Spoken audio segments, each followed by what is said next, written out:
Et la parashat Kedoshim, il y a énormément de choses à parler. Donc, parashat Acharemot, encore une fois, on parle de la avoda du Kohen Gadol. Et dans cette avoda du Kohen Gadol, alors il y avait un Seir l'Hachem et un Seir l'Azazel. On sait que les deux corbanotes étaient identiques, les deux boucs étaient vraiment identiques, et on faisait un tirage au sort. Et si ça tombait donc l'Azazel, on le prenait, celui-là, ce bouc, et on le faisait monter. L'Azazel, il explique Rashi, comme ça elle dit aussi la Gemara dans Yoma. Azazel, en fait, c'est une montagne, Az Vekasha. C'est une montagne qui est dure. Et là-bas, il n'y a rien qui pousse. Bamidbar, ça veut dire que c'est vraiment une montagne rocailleuse où il n'y a vraiment pas de végétation. Maintenant, ça c'est donc on le prenait et on le jetait dans la montagne où là-bas il n'y avait aucune végétation. Tosfot à la Torah, Balé Dad Skenim, Balé Tosfot sur la Torah, ils disent que en réalité, pourquoi on devait le jeter la Azazel dans une montagne comme ça où il n'y a pas de végétation? Il dit parce qu'en réalité c'est à cause de Baltashrit. Pourquoi Baltashrit? Baltashrit c'est le gaspillage. Pourquoi? Parce que en fait, si on prend ce bouc et on le jette dans une montagne, où on va le jeter, là-bas, il n'y a plus rien qui va pousser. Il n'y a plus rien qui va pousser. Donc, pour éviter ça, on prend déjà une terre qui n'est pas fertile. Parce qu'une terre fertile, si on jette le bouc là-bas, qui représente donc les faux du Ham Israël, rien ne va pousser.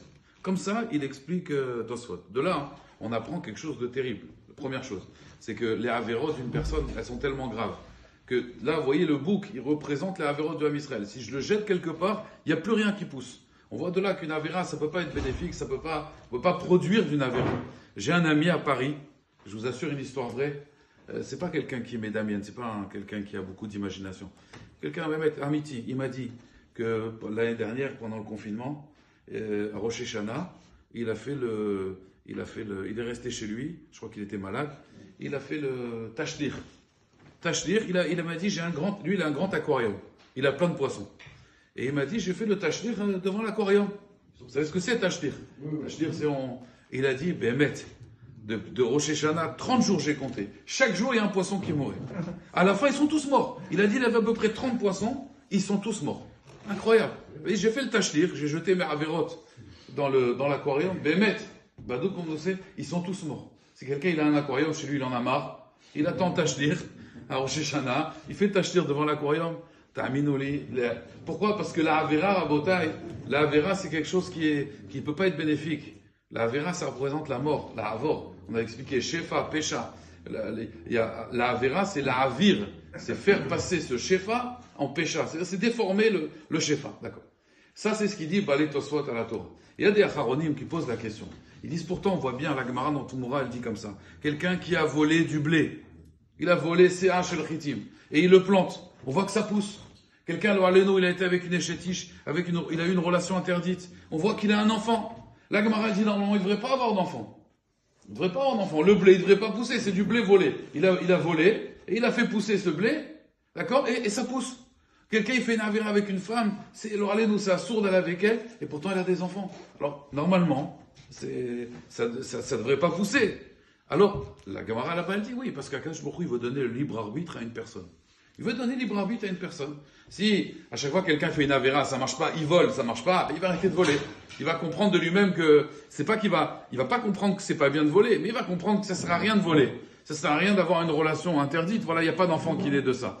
Donc, ce serait trop facile. On a le libre arbitre. Akadosh Baruch Hu, il a fait en sorte que ça marche quand même. Donc, si Akadosh Baruch Hu, il pense au libre arbitre, alors pourquoi ici, dans la Azazel, quand on prend ce bouc, on le jette, là ça pousse pas. Et le libre arbitre, il est où alors? Là aussi, on va voir un S, on va voir un miracle. Donc, soit on va au libre arbitre jusqu'au bout, soit on va pas dans le libre arbitre. Alors, il y a énormément de réponses. Comprenez la question? Ça, c'est une question que vous pouvez poser à table, ça peut faire un débat à Shabbat. Je vais vous dire une réponse qui me semble, on va dire, la plus authentique. Après, il y a énormément de réponses sur cette question-là. Et la réponse, c'est comme ça. C'est qu'en fait, il faut Shadam Rotse la Lechet Molichimoto. Un homme, où il veut aller, on va l'amener. Ça veut dire que, comme il faut un libre arbitre, un homme veut faire des avérotes, on va l'amener. On va l'amener, ça veut dire que il va voler et ça va marcher. Et ça va marcher. Aval, il y a marqué Abal et Taher, mais quelqu'un qui veut se purifier. Pas marqué Molichinoto, il y a marqué Messaïnoto. On va l'aider. Abal et Taher, Messaïnoto, on va lui donner ce qu'on appelle une Tseata d'Ishmaïa, une aide du ciel. Quelqu'un qui veut se purifier. À Kippour, ou pendant le Tashlir, on veut se purifier, on veut quitter nos avérotes. Alors que Baruch Hu dit, celui-là, il veut se purifier, il a choisi le Tov. Alors, Messaïnoto, on va l'aider et on va même lui montrer des choses. Quelqu'un qui veut mamash se purifier, un bal tchouva ou même n'importe qui d'entre nous qui veut faire tchouva sur une avera, on va lui montrer, Bémet, c'est quoi les effets de la avera.